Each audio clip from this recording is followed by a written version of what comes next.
E vamos de notícia internacional, viajar para a Europa para saber como que estão os números lá em relação ao coronavírus. Já são mais de 50 mil casos, pelo menos, registrados, sem contar que o estado de saúde também do primeiro-ministro britânico, né, Boris Johnson, não evolui, não melhora e ele segue internado na UTI, não é mesmo, Ulisses Neto? Bom dia para você, atualize para a gente, por gentileza, esses números aí da Europa e o estado de saúde, né, do Boris Johnson.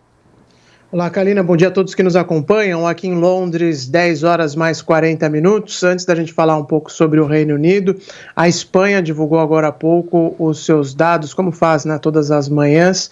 E, infelizmente, depois de 4 dias de queda, né, no número de mortes, hoje a Espanha registra aumento, né, nos falecimentos causados por Covid-19. Foram 743 pessoas que morreram nas últimas 24 horas por conta da doença, né? Depois de 4 dias de queda, como eu disse, a Espanha volta a registrar um aumento nesta estatística aí cruel.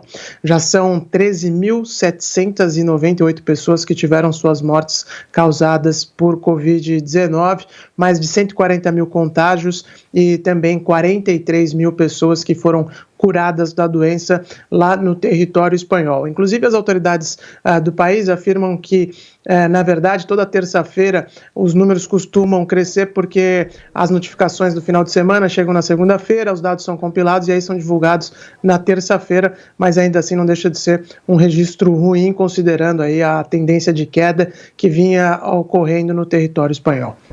Aqui em Londres, o destaque é claro, o primeiro-ministro britânico Boris Johnson. As incertezas trazidas pela pandemia de coronavírus agora também afetam a política do Reino Unido e não é por causa da incompetência ou da atrapalhada, né, ou de alguma atrapalhada do líder do país. Na verdade, o primeiro-ministro britânico passou mais uma noite internado em um hospital aqui de Londres e seu quadro de saúde não está exatamente claro para a população.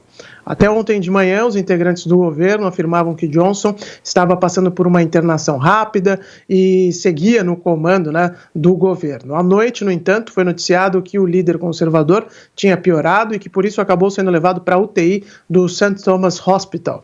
Aqui vale ressaltar que este é um dos hospitais mais renomados do país e faz parte da rede pública. É um hospital do SUS britânico, né, o NHS, e atende a população em geral. O mesmo está ocorrendo agora com o primeiro-ministro. É claro que ele vai ter uma ala reservada, porque é o comandante, né, do país, mas ainda assim está em um hospital público. Johnson foi diagnosticado com coronavírus há mais de 10 dias e esta é considerada uma fase crítica da doença para quem não se recupera antes. É neste período que o sistema imunológico pode começar a entrar em colapso e outros órgãos, além dos pulmões, são afetados. Apesar disso, um integrante renomado do governo, Michael Gove, afirmou hoje cedo na BBC que Johnson não está utilizando ventilador para respirar. E uma fonte do jornal The Times confirmou que o primeiro-ministro não foi entubado e que utilizou 4 litros de oxigênio na UTI até agora. Ainda segundo o jornal, na média, um paciente em cuidados intensivos consome 15 litros de oxigênio dentro desse período, o que indicaria que o quadro do conservador não é tão crítico, mas isso é apenas uma especulação do jornal, ainda não existe nenhuma informação oficial sobre os detalhes, né, da condição de Boris Johnson. Poucos foram divulgados até agora, né? Poucos detalhes foram divulgados pelo governo e o gabinete de Boris Johnson, assim como o país, parece ter sido pego de surpresa.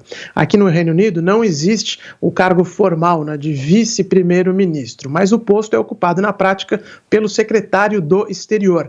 Então as funções da liderança acabaram caindo nas mãos de Dominic Raab, um político relativamente novo e com pouca experiência política no governo. Raab tem 46 anos de idade, é advogado e casado com uma brasileira, Erika Rey, com quem tem 2 filhos. O ministro ganhou protagonismo durante o processo do Brexit. Ele é um apoiador de primeira hora do divórcio europeu.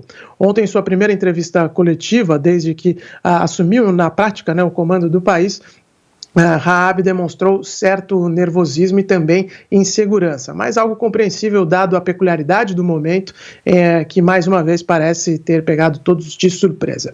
Embora esteja exercendo as funções de liderança na ausência do primeiro-ministro, Raab não deve tomar decisões relevantes sozinho.